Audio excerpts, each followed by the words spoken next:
Welcome back. We've covered trauma, pain, and the nervous system. Today, we turn our attention to one of the most common challenges people face, depression. For a long time, the clinical conversation has been dominated by medication.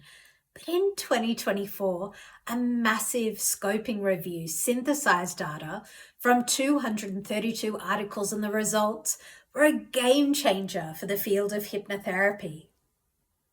This review didn't just look at symptom reduction, it looked at the vitality, that sense of life force and energy that depression often steals. The findings? Hypnotherapy isn't just a filler treatment.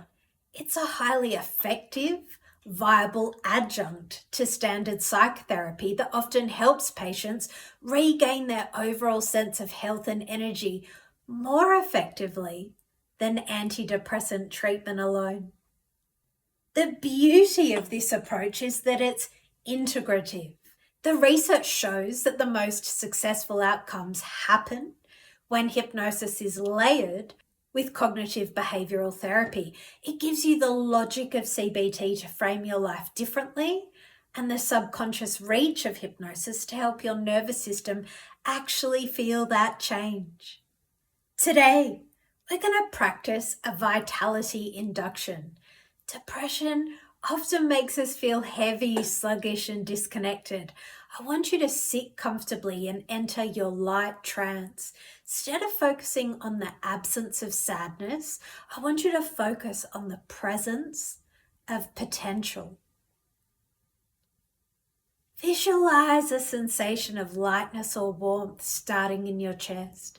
Imagine it expanding with every breath, moving through your limbs, clearing out the static of the day. As you hold this, mentally state, I am worthy of energy. I'm capable of change. Don't worry if it feels forced at first. You are sending a signal to your brain, and we are repeating this to build new neural pathways of health.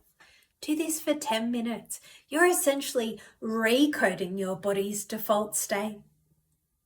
Tomorrow, we're going to look at the 12-month mark, the randomized control trial that proves while adding hypnosis to your care is the best way to make your healing stick. See you then.